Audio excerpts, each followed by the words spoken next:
함께 보실 말씀은 마태복음 8장 12절부터 15절까지 말씀입니다. 마태복음 8장 12절부터 15절까지 말씀입니다. 우리 함께 한 목소리로 읽도록 하겠습니다. 시작. 길가에 떨어진 것들은 말씀을 듣기는 하였으나 그 뒤에 악마가 와서 그들의 마음에서 말씀을 빼앗아 가므로 믿지 못하고 구원을 받지 못하게 되는 사람들이다. 돌짝밭에 떨어진 것들은 들을 때에는 그 말씀을 기쁘게 받아들이지만 뿌리가 없으므로 잠시 동안 믿다가 시련의 때가 오면 떨어져 나가는 사람들이다. 가시덤불에 떨어진 것들은 말씀을 들었으나 살아가는 동안에 근심과 재물과 인생의 향락에 사로잡혀서 열매를 맺는 데에 이르지 못하는 사람들이다. 그리고 좋은 땅에 떨어진 것들은 바르고 착한 마음으로 말씀을 듣고서 그것을 굳게 간직하여 견디는 가운데 열매를 맺는 사람들이다.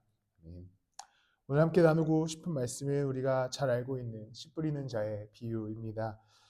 말씀을 하나씩 또 살펴보면서 이 안에 담겨져 있는 우리의 말씀 듣는 삶에 관한 이야기를 함께 나누어 보고자 합니다. 8장 5절에 보면 씨 뿌리는 사람이 씨를 뿌리러 나갔다. 그가 씨를 뿌리는데 덜어는 길가에 떨어지니 발에 밟히기도 하고 하늘의 새들이 쪼아 먹기도 하였다라고 기록됩니다. 씨 뿌리는 사람이 씨를 뿌리러 나갔고 덜어는 길가에 또 덜어는 발에 밟히기도 또 덜어는 하늘의 새들이 쪼아 먹기도 하였다라고 기록합니다. 이런 의문이 생기는 것이죠. 그럼 처음부터 씨를 잘 이렇게 땅에다 심으면 되지 왜 굳이 씨를 뿌려서 이런 문제를 생기게 하는가에 대한 의문이 듭니다. 그런데 이제 우리나라와는 다른 농경 방식을 갖고 있었던 이스라엘과의 차이가 있습니다. 화질이 별로 안 좋은데 돌이 굉장히 많고 이스라엘은 기본적으로 돌산에 세워진 나라였기 때문에 땅에 돌이 굉장히 많았습니다. 그래서 이게 이미 다 땅을 한번 골라낸 상황인데 그럼에도 불구하고 수많은 돌들과 많은 이제 땅의 문제들이 있었죠. 그래서 어떤 식으로 농작을 했냐면 우리나라처럼 뭐 모내기를 하거나 이런 식으로 한 것이 아니라 이제 농부들이 그냥 씨를 아무데나 뿌립니다. 왜냐하면 어디에서 작물이 자랄 거에 대한 가능성을 알 수 없었기 때문에 어느 곳에다 뿌렸습니다. 좀 넓은 영토는 나귀의 등찜에다가 씨앗을 이렇게 올리고 끝에를 뜯어가지고 나귀가 그걸 아무데나 막 돌아다니지 않겠습니까? 그럼 씨가 막 뿌려질 수 있도록 하는 시스템으로 농사를 지었습니다. 어떤 땅이 비옥한 땅인지를 알 수 없었기 때문에 이러한 방식으로 농사를 지을 수 있었던 것이죠. 그렇기 때문에 예수님께서 이 비유를 하시면은 당시 문화의 농작의 그 시스템을 잘 알고 계셨던 예수님께서 그런 비유를 들게 하시는 겁니다. 그러면서 이제 다양한 땅에 씨가 뿌려질 것이다. 왜냐하면 랜덤으로 씨가 던져졌기 때문이죠. 그러면서 12절에 길가에 뿌려진 씨앗이 먼저 등장합니다. 길가에 떨어진 것들은 말씀을 듣기는 하였으나 그 뒤에 악마가 와서 그들의 마음에서 말씀을 빼앗아 감으로 믿지 못하고 구원을 받지 못하게 되는 사람들이다. 첫 번째는 길가에 떨어진 씨앗을 말씀합니다. 말씀을 듣기는 하지만 바로 말씀이 사라지는 믿음이 없는 자들의 마음을 의미합니다. 믿음이 없이 말씀을 듣기만 하는 자들은 길가에 떨어진 씨앗과도 같아서 말씀이 바로 사라진다라고 이야기하는 것이지요. 우리는 이 부분에 대해서 제가 짧게 준비한 것은 아마도 이런 정도의 신앙은 없지 않을까라는 생각을 해서 누구나 말씀을 듣기도 하고 스치기도 하지만 결국에 믿음의 문제가 가장 중요하기 때문에 믿음이 없는 자들은 말씀을 들어도 바로 사라지는 그러한 씨앗과 같이 없어지게 된다라고 이야기하게 됩니다. 그런데 이제 우리는 이 다음 돌짝밭부터 우리의 신앙을 직시하게 됩니다. 13절에 보면 돌짝밭에 떨어진 것들은 들을 때에는 그 말씀을 기쁘게 받아들이지만 뿌리가 없으므로 잠시 동안 믿다가 시련의 때가 오면 떨어져 나가는 사람들이다 라고 기록합니다. 돌짝밭에 떨어진 씨앗은 처음에는 그 말씀을 들을 때에 기쁘게 받아들인다라고 이야기합니다. 그런데 문제가 뭐냐면 뿌리가 없기 때문에 시련이 찾아오면 금방 이 말씀이 사라진다라고 이야기합니다. 우리의 신앙과 닮은 모습의 비유들이 등장하기 시작합니다. 우리는 예배에 참석해서 혹은 어떠한 예배 공간에 들어가서 좋은 말을 듣고 좋은 말씀을 듣고 단 그 설교의 시간 동안 위로를 받는 은혜를 경험하기도 합니다. 어쩔 때에는 감정적인 은혜를 경험하기도 하고 때로는 마음에 다짐을 하는 시간들도 겪기도 합니다. 그런데 정말 이 말씀에 대한 고찰과 묵상, 그리고 예수 따름에 대한 고민은 사라지고 그냥 들을 때에는 기뻤지만 삶으로 돌아가서 우리의 삶 자체가 뿌리가 예수 그리스도께 있지 않다 보니까 예배를 드리는 동안 또 말씀을 듣는 동안에는 어느 정도의 은혜와 위로를 경험했다가 이 말씀을 가지고 삶으로 돌아가면 삶의 뿌리가 그리스도께 없기 때문에 금방 이 씨앗이 썩어져 버리고 그리고 시련이 찾아올 때 예수 따름도 함께 포기하게 되는 신앙을 갖게 되는 것이지요. 이 비유를 말씀하실 때 예수님께서 중요하게 여기시는 것은 뿌리가 없음으로입니다. 이 씨앗이 심겨지지 않는 이유는 뿌리가 없기 때문입니다. 그러니까 우리가 이 땅에서의 삶에 말씀을 들으며 살아가는 인생은 이 뿌리가 예수 그리스도께 박혀서 예배 때뿐만 아니라 삶의 자리와 삶의 현장에서도 우리의 뿌리가 예수 그리스도께 박혀져 있고 그리스도께 털을 잡아 살아가는 자들은 예배 때 받은 이 씨앗이 삶에서도 그리스도로부터 영향이 공급되어서 자라가게 된다는 것이지요. 결국에 우리는 말씀을 듣는 행위와 또 어떤 성경을 읽는 행위 그리고 좋은 이야기들을 듣는 행위를 우리의 삶의 열매로 바꾸어 나가려면 삶의 자리에서 내가 살아가는 인생에서 이 뿌리가 그리스도께 박혀져 있어야 되는 겁니다. 예수로부터 매일의 삶, 월요일부터 토요일까지의 삶을 그리스도로부터 공급을 받고 그래서 내 안에 담겨진 주일에 담겨진 말씀이나 혹은 여러 가지 말씀들이 삶 속에서 등장하는 그리스도의 은혜로 자라가게 하는 것. 이것이 우리에게 필요한 말씀의 능력 그리고 말씀의 회복이 될 줄을 믿습니다. 그리고 14절에는 가시덤불에 뿌려진 씨앗에 대해서 나오게 됩니다. 가시덤불에 떨어진 것들은 말씀을 들었으나 살아가는 동안에 근심과 재물과 인생의 향락에 사로잡혀서 열매를 맺는 데에 이르지 못하는 사람들이다. 가시덤불에 떨어진 씨앗에 대해서 어떻게 비유하냐면 살아가는 동안 인생의 즐거움, 또 인생의 근심이나 즐거움이나 다 삶의 일들인 것이죠. 삶의 문제 혹은 삶의 즐거움 때문에 사로잡혀서 말씀대로 살아가지 못하는 자들에 대해서 하나님께서는 열매를 맺지 못하는 이들이다라고 말씀합니다. 돌짝과는 다르게 어느 정도 뿌리가 있어서 씨앗이 심겨서 무언가 자라가기 시작합니다. 우리도 삶에서 예수 따름에 있어서 말씀을 듣고 묵상하면서 어느 정도 우리의 신앙이 단단해지는 것을 경험할 때가 있습니다. 그런데 언제 이 씨앗이 싹을 틔우는데 문제가 생기냐면 세상에서 주는 근심, 때로는 세상에서 주는 즐거움이 이 씨가 싹을 틔우고 자라가다가 열매를 맺지 못하게 한다라고 말씀하는 겁니다. 단순히 씨앗이 심겼다고 또 새싹이 움텄다고 열매까지 자라가지 않는다고 말씀하는 것이지요. 결국에 이 말씀에서도 예수님께서 말씀하시는 것은 삶의 자리와 삶의 현장에서 세상의 근심과 혹은 세상의 즐거움 때문에 그리스도의 말씀을 잊지 말 것에 대해서 말씀하는 겁니다.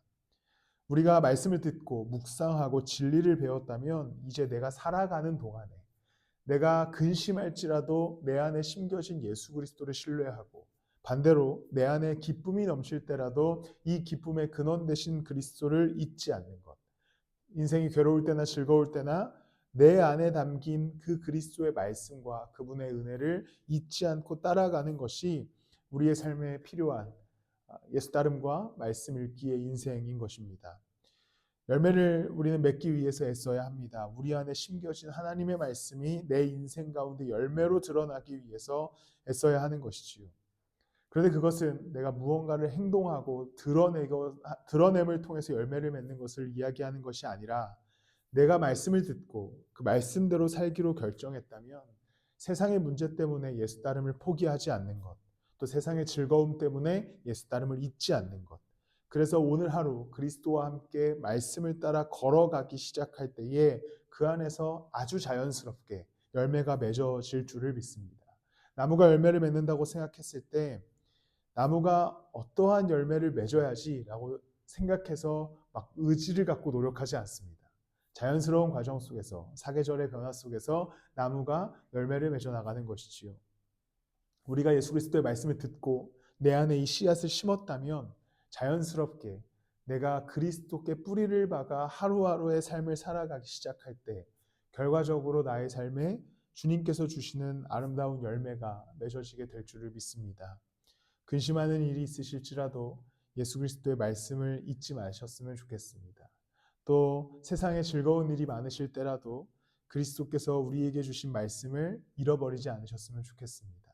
항상 우리 안에 심겨진 말씀을 기억하셔서 삶의 걸음을 예수 그리스도와 함께 걸어가시기를 축복합니다. 그리고 나서 이제 15절에 이제 예수 따름의 가장 좋은 삶에 관하여서 이야기하게 됩니다. 그리고 좋은 땅에 떨어진 것들은 바르고 착한 마음으로 말씀을 듣고서 그것을 굳게 간직하여 견디는 가운데 열매를 맺는 사람들이다 라고 기록합니다. 좋은 땅에 떨어진 씨앗은 또 오늘 말씀을 보면 그냥 자연스럽게 무럭무럭 자라가지 않습니다. 마지막 구절을 보면 그것을 굳게 간직하여 견디는 가운데 열매를 맺는 사람들이다 라고 이야기합니다. 말씀을 굉장히 쉽게 들을 수 있는 홍수와 같은 시대를 살아갑니다. 교회에 출석하고 말씀을 듣는 일도 이제 핍박 없이 우리는 교회에 다닐 수 있지요. 과거에는 핍박이 있었을 텐데 요즘은 우리 자유롭게 예배할 수 있게 되었습니다. 유튜브를 키면 양질의 말씀들을 들을 수 있는 시대가 되었습니다. 심지어 돌아가신 분들의 설교도 우리는 여전히 찾아 들을 수 있는 시대를 살아가는 것이지요. 그런데 말씀을 심겨지는데 이것을 우리 안에서 열매 맺게 하려면 오늘 말씀에서 예수님께서 말씀하시기를 이 말씀을 굳게 간직하고 견디는 가운데 열매를 맺어 나가라고 이야기합니다.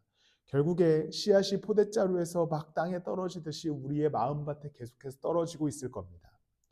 그냥 무의미하게 이 말씀을 흘려보낼 때도 있을 것이고 때로는 이것이 내 안에 담겨진 은혜라고 생각하지 못하고 넘겨버릴 때도 있을 겁니다. 근데 이 말씀이 나의 삶에 심겨졌다라고 하는 믿음과 확신 속에서 굳게 간직하여서 견디는 가운데 그리스도를 따라가기 시작할 때에 결국 이 말씀이 우리 안에서 새싹처럼 돋아나 우리의 삶을 위로하고 또 우리의 삶을 세워나가 주실 줄을 믿습니다. 말씀을 듣는 것은 누구나 할 수 있는 것이지요. 모든 신앙인들이 말씀을 듣고 살아갑니다. 그런데 이 말씀을 마음에 굳건히 담아 견디어내는 삶은 아무나 할 수 있는 것은 아닙니다. 그런데 굳건히 서서 인내하며 말씀을 따라가는 삶은 결국에 그 인내함 속에서 그 말씀을 사모함 속에서 예수 그리스도의 열매를 맺어나가는 인생을 살아가게 될 줄을 믿습니다. 우리가 착각하지 말아야 하는 것은 예수 그리스도의 열매를 맺는 삶과 반대편에 있는 것은 어떤 세상의 열매를 맺거나 다른 열매를 맺는 삶이 아닙니다. 예수 그리스도의 열매를 맺는 삶 반대편에 있는 것은 아무 열매도 맺지 못하는 삶입니다. 우리가 우리 안에 담겨진 말씀을 굳건히 붙들고 인내하며 살아갈 때에 결국 우리는 열매를 맺는 나무로서 이 땅을 살아가게 될 것입니다. 그 외의 인생은 열매가 없는 아예 씨앗조차 심겨지지 않는 인생인 것이지요. 여러분들이 주일에 나누었던 말씀들이나 혹은 삶 속에서 들었던 다양한 말씀들 그리고 여러분들이 읽었던 성경의 구절들을 마음밭에 잘 심으셨다면 이제 인내함으로 굳건히 이 말씀을 지켜서 늘 그리스도 앞에서 살아가고 묵상하고 고민하는 새벽과 하루가 되셨으면 좋겠습니다. 우리의 마음이 옥토가 되기 위하여서 주님의 말씀을 인내함으로 붙들고 그리고 우리의 인생을 굳건히 세워나갈 때에 하나님의 놀라운 세우심, 지으심 그리고 자라가게 하심을 경험하는 인생이 될 줄을 믿습니다. 말씀을 마무리합니다. 결국 우리는 이 성경 말씀과 설교 그리고 모든 말씀들을 통하여서 예수 그리스도에 관한 이야기를 하게 됩니다. 그리스도가 이 땅 가운데 오신 사건과 죽으시고 부활하신 사건 그리고 그 안에서 그걸 믿는 자들이 구원을 얻은 은혜와 그들이 어떻게 살아갈 것인가에 대한 이야기가 모든 진리의 기본이고 출발점이 될 것입니다. 이 말씀이 예수 그리스도에 관한 이야기가 내 삶의 진리로 받아들여서 견디며 인내하며 살아갈 때에 이것은 어떤 종교적 경전을 읽어서 지혜를 쌓은 것이 아니라 살아계신 예수 그리스도가 내 안에 심겨진 바와 같아서 그가 또한 우리 가운데 말씀으로 오셨기 때문에 우리가 그리스도의 심겨짐으로 내 안에 계신 그리스도가 살아 역사하여 주실 줄을 믿습니다. 그저 말씀을 듣고 말씀을 인내하고 그리고 견디며 살아갔는데 그 지혜로 살아가는 것이 아니라 내 안에 계신 그리스도가 살아계셔서 그리스도가 우리의 삶에 역사하여 주시고 불안과 염려의 시간을 지나가는 동안에도 살아계신 그리스도가 내 삶에서 그의 능력으로 역사하셔서 결국 우리는 그 안에 열매를 맺어 나가고 자녀됨의 은혜를 누리게 되고 아름답게 그의 열매 속에서 주님의 자녀, 백성이 되는 인생을 살아가게 될 줄을 믿습니다. 오늘 심겨진 말씀도 오늘 설교의 제목이 씨앗은 아무 잘못이 없다라는 제목이었는데 우리의 마음을 잘 점검하시고 주어진 심겨진 말씀을 통해 열매를 맺어 나가는 인생 되시기를 예수 그리스도의 이름으로 축복합니다. 제가 기도와 축도로 예배를 마치고 각자 기도하시다가 귀가하도록 하겠습니다. 사랑하는 풍성하신 주님, 오늘도 우리에게 살아있는 말씀으로 함께하여 주셔서 감사합니다. 단순히 글과 지혜로 함께 하시는 것이 아니라 직접 살아나셔서 성령으로 우리와 함께 해주심에 감사가 넘칩니다. 내 안에 심겨진 이 말씀을 오늘도 살아계신 예수 그리스도와 함께 잘 묵상하며 잘 다져가며 걸어가게 하여 주시고 그래서 결국에 주님의 말씀 때문에 우리의 삶이 살아가고 성장하고 열매 맺는 인생 되게 하여 주시옵소서.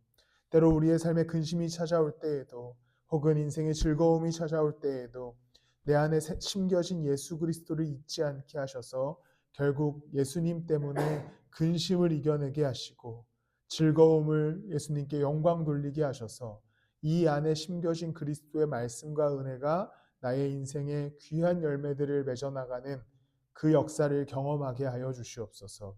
이제는 우리 주 예수 그리스도의 은혜와 하나님의 극진하신 사랑과 성령님의 내주 동행하시며 감화 감동하심이 오늘도 심겨진 말씀을 가지고 어려운 세상을 예수 그리스도와 함께 견디며 인내하며 살아갈 우리들의 머리 위에 지금 또 영원토록 함께 하실지어다. 아멘.